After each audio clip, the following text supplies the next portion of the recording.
네, 오늘 뉴스인이 세 개의 질문을 집중적으로 진단하도록 하겠습니다.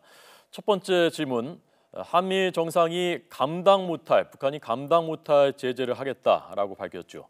트럼프 대통령은 혹독한 조치를 하겠다고도 말했습니다. 혹독한 조치, 영어 그대로 하면 pretty severe 이렇게 돼 있어서 꽤 엄중한, 상당히 엄중한 이렇게 국내 언론들이 각자 번역을 했습니다. 어떤 조치가 여기에 포함될 수 있을 것인지 짚어보겠습니다. 두 번째 질문, 한미 일대 북중로의 구도가 정말 현실화되는 것인지, 이렇게 되면은 북한의 공간이 넓어지는 것인지, 어떤 앞으로의 파장이 있는 것인지 짚어보겠습니다. 세 번째 질문, 어제 문 대통령의 베를린 연설을 통해서 제시된 남북 정상회담 제2에 대해서 김정은은 과연 어떤 반응을 보일 것인지 하는 부분입니다.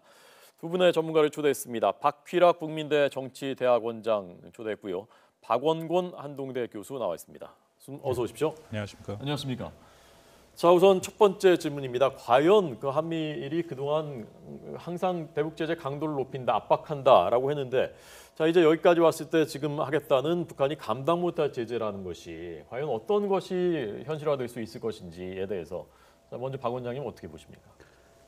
저희들이 보고 싶지 않지만 인정할 수밖에 없는 현실은 지금 한 20년 정도 북한에 대해서 다양한 경제 제재를 가해 왔습니다만 그동안 북한의 핵실험이나 또는 탄도미사일 시험 발사가 그것 때문에 늦춰졌다는 것을 보지 못했습니다. 네.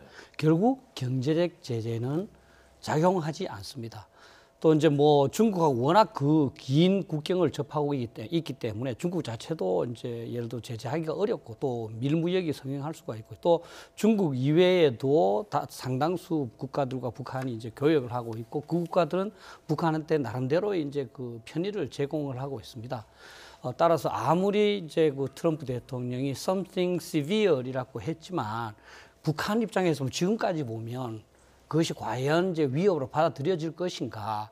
저는 이제는 경제적 제재 조치에서 벗어나서 이제 군사적 조치를 포함한 진짜 put all options on the table 차원에서 다양한 제재 조치를 생각을 해봐야 된다 이런 생각을 합니다. 네, 트럼프 대통령이 얘기한 그 pretty severe, 그게 그냥 시비어인 거하고 프리티 시비어하고 또 좀 어감이 다르단 말입니다. 그래서 그게 정말 군사적인 것까지 포함을 하는 것인지 아니면 어떤 걸 구상하고 있는 것인지 박 교수님 어떻게 보셨습니까? 저는 여전히 중국이 키를 가졌다라고 생각을 하고요. 트럼프 대통령도 구상하고 있는 것이 단계별로 압박의 강도를 높이는 거죠. 그것이 이제 점점 심해질 것이다라고 얘기를 경고를 하고 이미 이제 던진 거다라고 생각을 하는데요.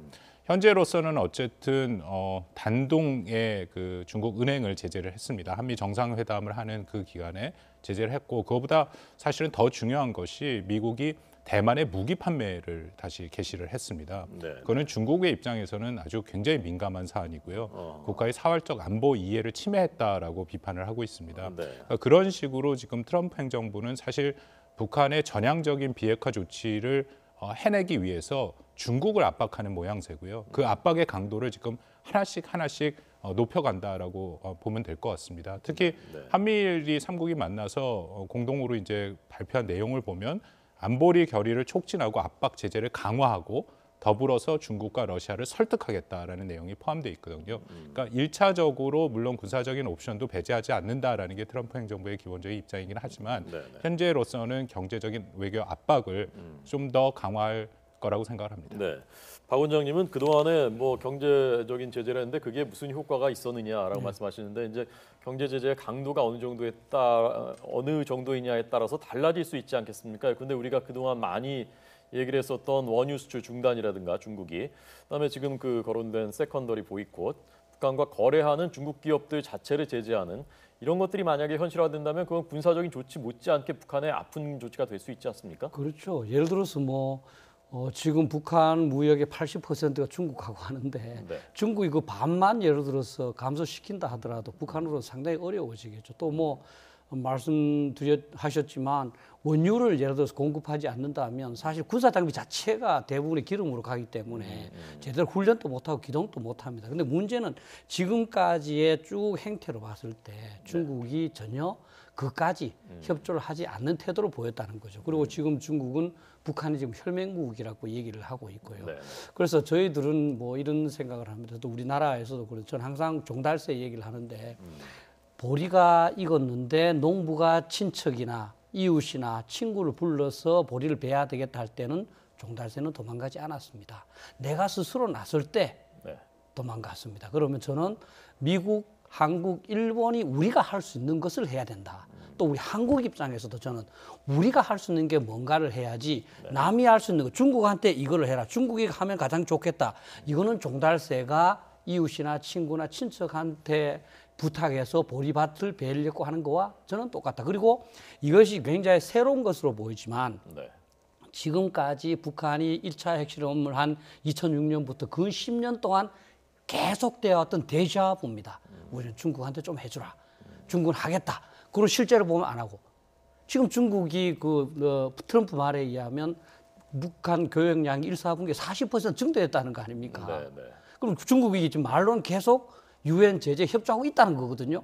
그런데도 증대됐지 않습니까? 그럼 이제는 우리가 보고 싶지 않는 현실이지만 네. 봐야 되고 우리 또는 내가 무엇을 할 것인가를 좀 생각이 될 상황이다 이렇게 보는 겁니다. 네. 김정은이 최근에 서방 지역 언론인들한테 우리는 지금 뭐 중국과는 꽉 막힌 상태다라는 취지의 언급을 했다는데 어제 한중 정상회담에서는 시진핑 주석은 북한은 우리 혈맹이다라는 언급을 했다는데 박 교수님께서는 어떻게 보십니까? 그 중국이 실제로 지금 우리가 거론하는 그런 아주 강도 높은 조치들을 북한에 대해서 시행할 가능성은 어느 정도라고 생각하십니까? 중국의 태도가 좀 변했습니다. 4월 초에 그 미중 정상회담을 했었죠. 네. 그 이후에 4월 달에 중국에서 나오는 여러 가지 얘기들을 보면 이전에 볼 수 없던 굉장히 강력한 북한에 대한 경고와 조치들이 나왔습니다. 사실 뭐 4월 28일인가요? 황구시보에서 나온 얘기를 보면 뭐 북한에 대해서 미국이 제한적인 공격을 할 경우에는 뭐 이 상호 북한과 중국 간에는 상호 동맹 조약이 있지 않습니까? 그 조약에 해당이 안 된다. 그 의미는 중국이 군사적인 그런 조치를 취하지 않겠다라는 얘기까지 나왔었거든요. 네, 네. 그랬는데 이제 이게 점점 상황이 지나가면서 제가 보기에 한미 정상회담 그 기점을 해서 좀 중국의 태도가 확실히 변했다라는 생각이 들고요. 뭐 중국의 입장에서도 할 수 있는 압박의 강도라는 게 있으니까 뭐 북한이 붕괴되는 걸 전혀 원치 않지 않습니까? 네, 네. 할 수 있는 강도까지는 최대한 했다라는 것이 중국의 기본 입장입니다. 그래서 시진핑 주석과 우리 문재인 대통령이 만났을 때도 네. 혈맹 얘기가 이제 그런 맥락에서 나왔다라고 합니다. 혈맹임에도 불구하고 중국은 최대한 압박을 가했다. 네, 그렇지만 우리가 할 수 있는 거는 여기까지다라고 얘기를 한 거죠. 중국의 북한의 붕괴를 원치 않는 중국의 입장에서는 최선을 다한 거다. 그런 식으로 일단 좀 선을 긋고 가는 거죠. 네. 뭐 어쨌든 간에 미국이 트럼프 행정부가 이전에 미국의 어떤 행정부보다 강력하게 이 북한 핵 문제를 해결하려는 의지도 있고 사실상 그런 정책을 하고 있습니다. 그래서 중국이 느끼고 있는 그런 부담이라는 것은 적지 않죠. 그렇지만 중국은 이제 선을 긋기 시작한 것이 우리가 할 수 있는 여기까지다. 이 이상으로 가면은 예. 이것은 우리의 정말 사회적 전략적 이해를 해치는 거기 때문에 못한다라는 입장을 최근 한 1, 2주 사이에 보다 명확하게 그렇게 표출하고 있습니다. 네. 그 중국의 그 진짜 그 깊숙한 속내, 그러니까 중국의 지금 말씀하신 전략적 이익 그것이 뭐 어떤 것일까? 그 한반도 문제에 대해서 그게 사실 궁금하거든요. 진짜 속으로는 어떤 생각을 하고 있는 것일까? 북한을 왜 끝까지 포기하지 못하는 것일까? 그 부분 조금만 더 설명을 좀 해주시면 좋을 것 같습니다. 제일 큰 전략적 이해는 강력하게 중국이 압박을 하면 네. 우리 박 원장님 말씀하신 것처럼 예를 들어서 원유 같은 경우에는 뭐 거의 중국이 북한의 생명선이죠. 이건 뭐 트럼프 대통령도 얘기를 했던 거고 뭐 강력하게 압박을 하면 북한 체제가 흔들릴 수밖에 없고요. 뭐 붕괴의 가능성도 있다라고 저는 봅니다. 그것이 중국이 원하는 이해가 아니라는 거죠. 북한이 붕괴됐을 경우에는 대량 탈북 난민이 발생할 수 있고 그러면은 이 지역의 전체적인 안정을 흐트릴 수 있다라는 거고요. 그것과 더불어서 또 중요한 것이 어쨌든 간에 현재 뭐 김정은의 북한과 시진핑의 중국 간의 관계가 저는 썩 좋다고 보지는 않습니다. 네, 네. 그럼에도 김정은은 어쨌든 간에 중국과의 관계를 유지하려고 하는 정권이고요. 그렇기 때문에 혹시라도 김정은 정권이 붕괴돼서 새로운 정권이 등장하면 그 정권의 성격이 중국의 친중적이 아닐 수도 있다는 거죠. 그것은 또 중국의 사활적 이해를 저해하는 겁니다. 어쨌든 간에 이 한국의 대한민국의 주한 미군이 지금 주둔하고 있고 한미 동맹을 유지를 하고 있는데 네. 국경선을 맞대는 상황에서 미국이 진출하는 것을 원치는 않죠. 그렇기 때문에 우리가 흔히 말하는 버퍼 존이 필요하다라는 것은 중국의 사활적 이해라고 판단합니다. 네. 한 가지 제가 좀 추가를 좀 드려야 될까요? 네네네. 네, 뭐 제가 조금 연구를 해보니까 지금 냉전 시대에는 그걸 북방 삼각관계라고 그랬습니다. 러시아, 중국, 북한이 한 편이었고 네네. 그때 남방 삼각관계가 한국, 일본, 미국이었습니다. 근데 이제 이게 다른 유럽 같은 데는 그게 상당히 구분이 이제 좀 희석되는데요. 우리는 남북한이 대체가 계속됨으로써 아직도 존재하고 있는데 최근 강해지는 걸 보고 있습니다. 특히 이제 제가 그 GDP하고 더해 보니까 예. 급격히 이 북방 삼각관계의 GDP와 이제 어떤 세력이 남북 관계 세력을 압도해가고 있습니다. 지금은 이제 미국하고 일본, 한국을 합친 게 조금 많은데요. 거의 비슷해져 가는 중국이 상황이에요. 워낙 급성장하니까. 예, 그렇습니다. 그런데다가 지금 중국의 이 구매력 지수를 통한 GDP가 2016년에 얼마냐 하면 미국이 중국을 100으로 봤을 때 네. 미국이 88밖에 되지 않습니다. 그런데 미국은 또 경제 성장률 1.몇 %고 중국은 6.몇 %입니다. 지금 이제 그 국제 관계에서 얘기하는 세력전이 네. 이 세력의 균형에서 중국하고 우세가 일어나는 상황입니다. 그렇다면 이 중국은 지금 미국하고 쉽게 말하면 한판을 붙을 수 있다는 겁니다. 그렇다면 가능한 중국을 동북아시아, 아시아 지역에서 떼놓으려 하는 것이고 그렇다면 북한은 중국한테 굉장히 중요한 자산이 되는 거죠. 이런 차원에서 어떻게 보면 중국 입장에서는 북한이 핵을 갖는다든지 특히 미국을 위협할 수 있는 수단을 갖는다는 것이 반드시 우려할 상황은 아니다. 따라서 전략적으로 봤을 때 중국이 비핵화에 적극적으로 협력할 그런 상황은 아닌 것 같습니다. 네. 북한의 핵이 뭐 미국을 위협하는 것이지 중국을 위협하는 것은 아니다라고 판단할 가능성이 그렇죠. 있다는 것이죠. 그래서 교수님 말씀하신 대로 불과 한 2, 3주 사이에도 지금 중국의 입장이 굉장히 많이 달라지는 것 같다. 그 느낌, 뉘앙스가. 그리고 이제 버퍼존 완충지대를 위해서 북한은 반드시 필요하다라고 사활적 이익이라고 보는 것 같다. 자, 그러면 이 구도가 지금 그 한미일, 그 이른바 남방 삼각하고 북중러 북방 삼각의 대결 구도가 점점 가시화되면 될수록 북한만 좋은 거 아닙니까? 북한만 웃는 거 아닙니까? 그렇습니다. 그럴 경우에 북한이 움직일 수 있는 공간이 점점 넓어지는 것은 사실인 거죠. 오히려 미국과 중국 간의 관계가 좋다면은 북한이 움직일 공간이 좁아듭니다. 미중이 어쨌든 한반도의 비핵화, 세계 비핵화라는 것에 공통 목표를 갖고 있고 그것을 어떻게든지 한반도에 이행하려고 하기 때문에 북한의 핵 개발에 대해서 굉장히 부정적인 입장을 취할 수밖에 없는 거죠. 근데 말씀드린 것처럼 어쨌든 미국과 중국 간의 관계가 점차 안 좋아지기 시작하면 중국이 생각하는 북한의 전략적인 이익은 전략적인 자산으로서의 그런 필요성은 점점 증대되는 겁니다. 그렇기 때문에 이제 뭐 북한의 입장에서는 훨씬 더 움직일 공간이 넓어지는 거죠. 저는 ICBM 이번에 북한이 발사한 것도 그 연장선상이라고 생각을 합니다. 4월 우리가 위기설이라는 걸 겪었지 않습니까? 그때만 해도 제가 말씀드린 것처럼 중국이 아주 강력한 압박과 제재를 했죠. 그래서 결국 북한이 4월 달에 사실상 저는 뭐 예정했다라고 생각을 했지만 6차 핵실험과 ICBM 실험을 뒤로 미룬 거고요.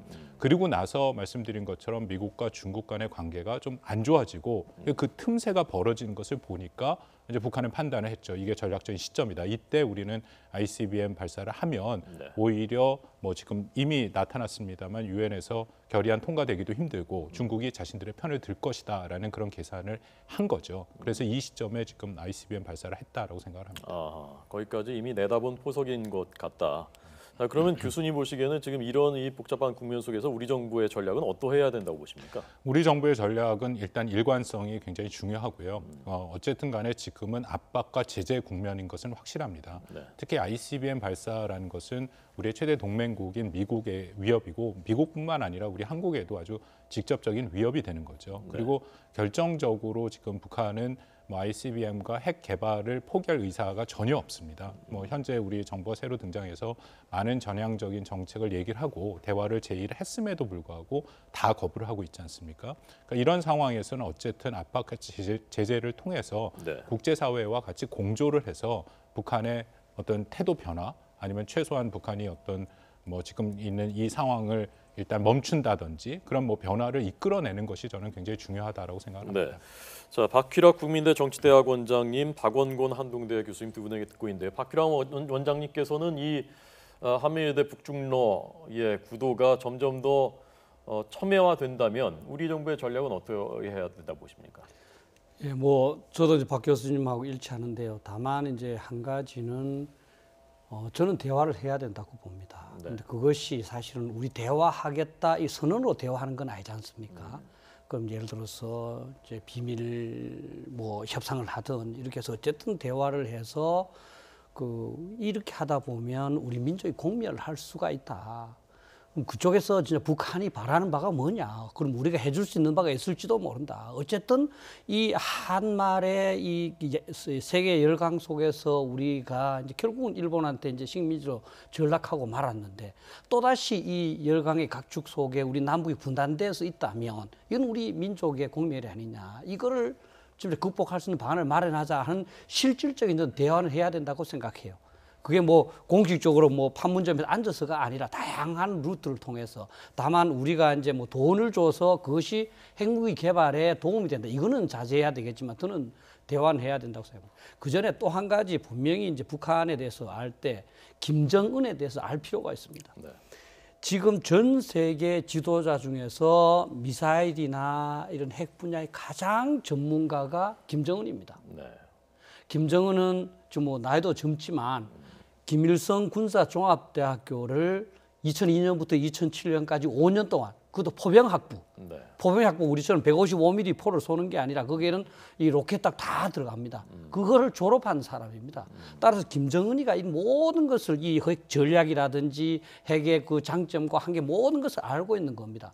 또 이제 뭐 사실 이제 스위스의 그 학창 시절의 경험을 쭉 이제 미 국무부에서 조사해 본 결과 김정은이라는 사람의 성격은 굉장히 위험하고 예측 불가능하고 또 폭력 지향적이고 그러면서 좀 과대망상적인 이런 여러 가지가 있다는 거죠. 그러면 지금 북한의 ICBM은 그냥 밑에 있는 사람이 뭐 김정은한테 이렇게 만들어 봤습니다. 보고하는 것이 아니라 김정은이라는 그 국가 지도자가 주도해 나가는 겁니다.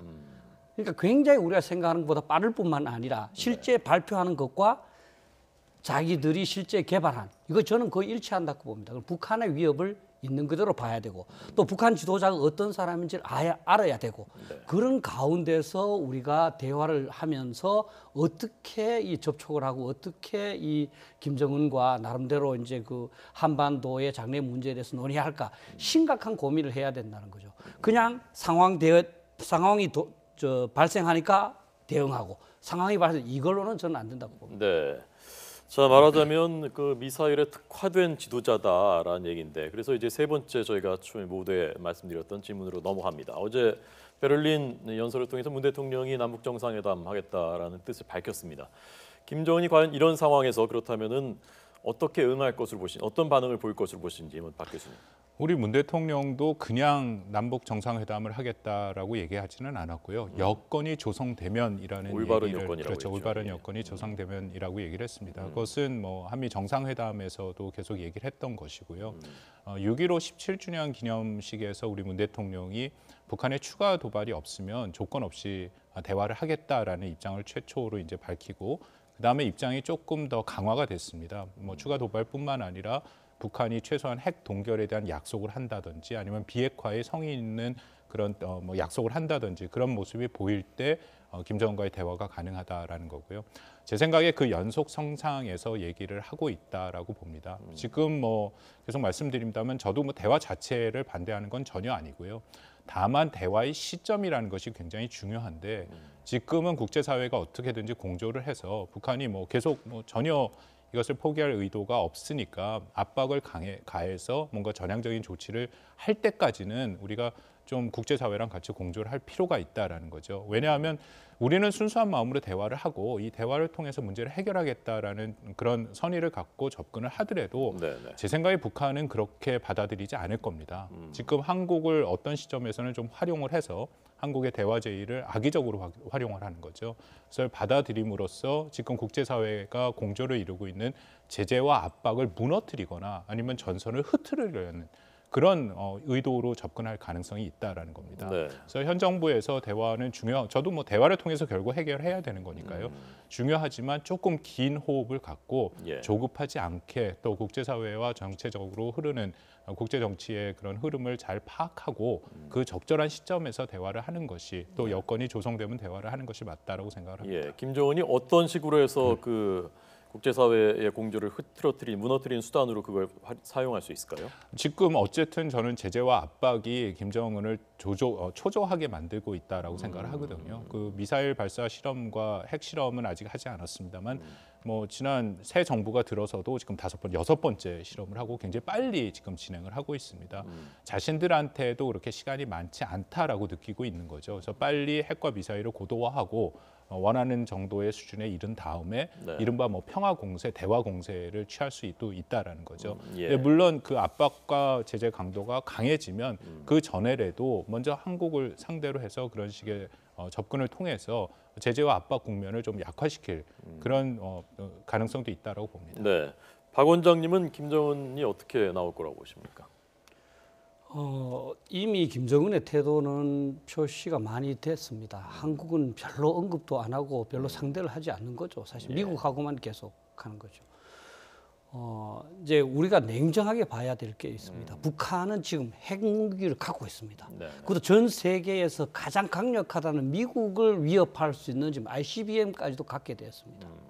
그런데 지금 한국이라는 핵을 못 갖고 있고 북한의 입장에서 보면 미국의 예를 들어서 뭐 괴뢰국밖에 안 되는 그 나라 지도자하고 이 대화를 하려고 하겠습니까? 그러니까 저는 이제 결국은 우리가 북한하고 대화를 하기 위해서는 한국, 미국은 말할 필요도 없고 일본하고 강력하게 단결을 해야 된다. 그러면 북한 김정은의 입장에서는 한국이라는 어떤 나라의 지도자가 아니라 한미일로 강력하게 공고하게 묶여져 있는 이 동맹의 지도자 중에 한 사람과 그래도 말이 통할 수 있는 사람과 대화를 하는 거거든요. 그러니까 한편으로 대화를 하되 우리는 이쪽 우리 편을 강력하게 해야만 저쪽 편에서 우리하고 대화를 하지. 우리가 예를 들어서 떨어져 나와 있으면 우리는 아주 약한 그 북한 입장에서 보면 나라이기 때문에 대화하지 않는다는 것이고, 또 하나 지금 우리 한국 국내에서의 문제인데, 자, 평화협정을 자꾸 얘기하는데요. 지금 우리가 생각하고 있는 평화협정은 북한과 한국이 1대1이 돼서 남북한 간에 진짜 평화를 보장하고 전쟁을 없애고 그러면서 민족 공영을 이룩하자는 좋은 뜻입니다. 그런데 북한이 말하는 그 평화협정은 당사자가 한국이 들어가는 것이 아니라 북한과 미국입니다. 이건 바로 1973년도에 베트남과 미국이 맺었던 평화협정을 얘기하는 겁니다. 그 이후에 남베트남이 어떻게 되는지 잘 아시지 않습니까? 따라서 우리가 문 대통령이 말씀하신 평화협정과 북한이 말한 평화협정이 단어가 같기 때문에 이것이 어떤 그 공감대가 가능하지 않겠느냐 하는 것은 현실과 조금 다르다. 그래서 저는 이게 문 대통령이 분명히 말씀하셨습니다. 제재나 이런 것들이 전부 대화를 위한 수단이다 이렇게 말했거든요. 대화를 직접 하는 게 제일 좋지만 이 대화를 하기 위해서는 제재를 할 수밖에 없다는 것을 우리 국민들께서 좀 이해하는 것이 필요하다고 저는 생각합니다. 네. 자, 오늘 한반도 상황 박희락 국민대 정치대학원장, 박원곤 한동대 교수 두 분의 견해 드렸습니다. 잘 들었습니다. 고맙습니다. 네, 감사합니다.